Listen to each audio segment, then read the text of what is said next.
Una de las bases de la civilización humana es poder conservar la comida. Obviamente cuando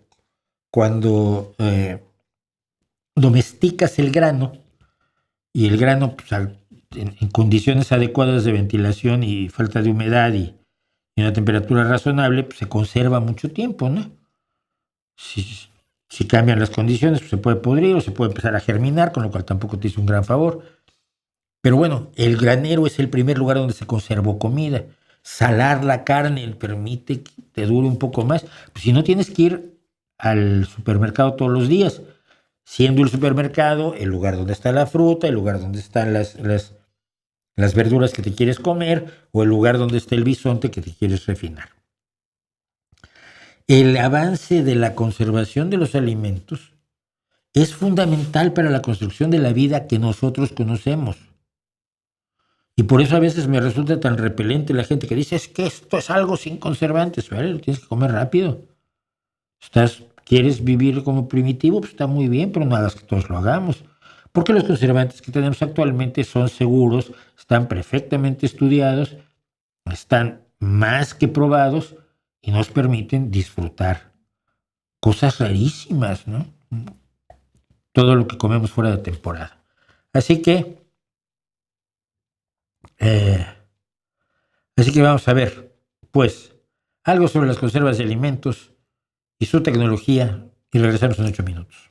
Incluso las características que percibimos de los alimentos, su color, sabor, aspecto, aroma, etc., que es lo que los expertos conocen como sus propiedades organolépticas. En las sociedades prehistóricas el método más común para preservar los alimentos era cocinarlos de diversas formas. Este proceso mata a los microorganismos responsables de la descomposición y los mantiene a raya durante más tiempo. Además, nuestros ancestros crearon procedimientos para conservar la carne que seguimos usando, como el ahumado, que es antimicrobiano y antioxidante, el curado con sal, que impide la proliferación de bacterias al deshidratarlas cuando entran en contacto con la sal, y el secado mediante el sol, que al eliminar la humedad del alimento dificulta igualmente la proliferación bacteriana. Otro procedimiento tradicional para conservar los alimentos es la fermentación, como la del vino, los quesos o la cerveza, en la que se somete el alimento a la acción de unos microorganismos concretos, levaduras y mohos, que ocupan el lugar que de otro modo tendrían organismos que descomponen los alimentos.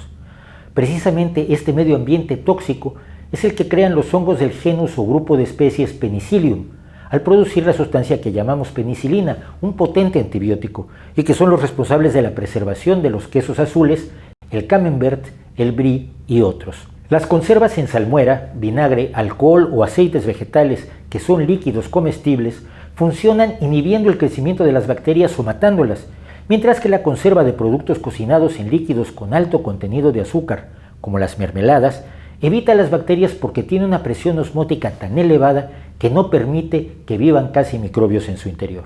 Estos sistemas fueron los básicos de la conservación de los alimentos hasta el siglo XVIII, cuando la tecnología empezó a desarrollar nuevas opciones. En 1810, el confitero francés Nicolas Appert dio a conocer su invención de la conservación hermética de los alimentos, que colocaba en frascos de vidrio que sellaba con corcho y lacre y posteriormente colocaba en agua hirviendo. Cambiando los frascos de vidrio por latas metálicas, se obtiene el moderno sistema de enlatado.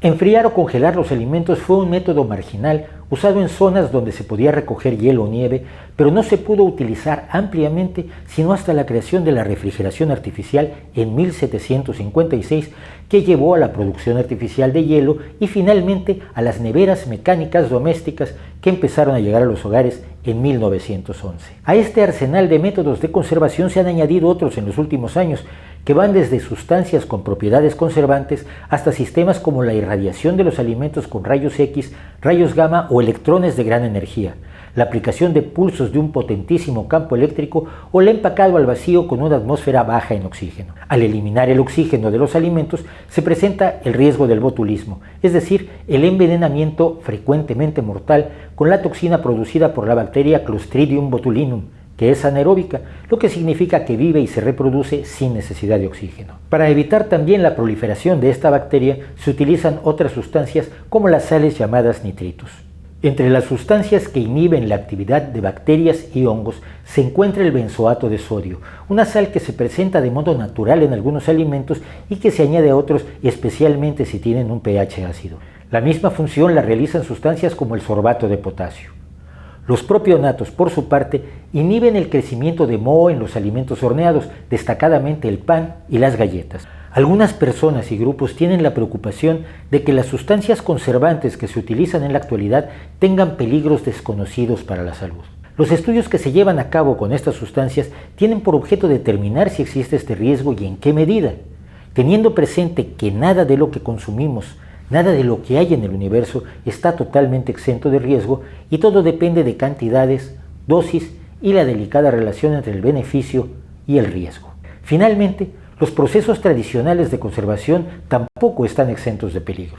Consumidos en exceso, los productos ahumados, curados o salados aumentan el riesgo de cáncer estomacal, además de que el exceso de sal es un riesgo para algunas enfermedades cardíacas y ciertamente las personas con diabetes no pueden consumir productos conservados con azúcar, jarabes o miel. Si bien debemos estar alerta a sus posibles peligros, no podemos olvidar que los sistemas de conservación, tanto los actuales como los que podamos desarrollar, serán esenciales no solo en la lucha contra el hambre, sino en una nutrición de calidad para todos los seres humanos. Nuestra especie no habría prosperado si no hubiera aprendido a conservar sus alimentos, lo cual también juega un papel en su éxito futuro, su desarrollo o su extinción. En 1626, uno de los padres del método científico, Sir Francis Bacon, se propuso experimentar la posibilidad de conservar un ave rellenándola de nieve. Experimento que, escribió Bacon, triunfó excelentemente bien. Sin embargo, en el proceso contrajo una pulmonía que lo llevó a la muerte pocas semanas después como mártir de la ciencia y de la conservación de los alimentos, aunque hay quien dice que esta historia es solo un mito.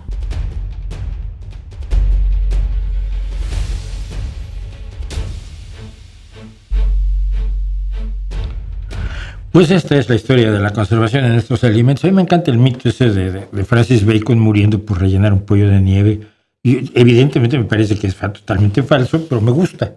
Y como dicen en italiano, si non è vero, è ben trovato. Si no es verdadero, por lo menos está bien contado.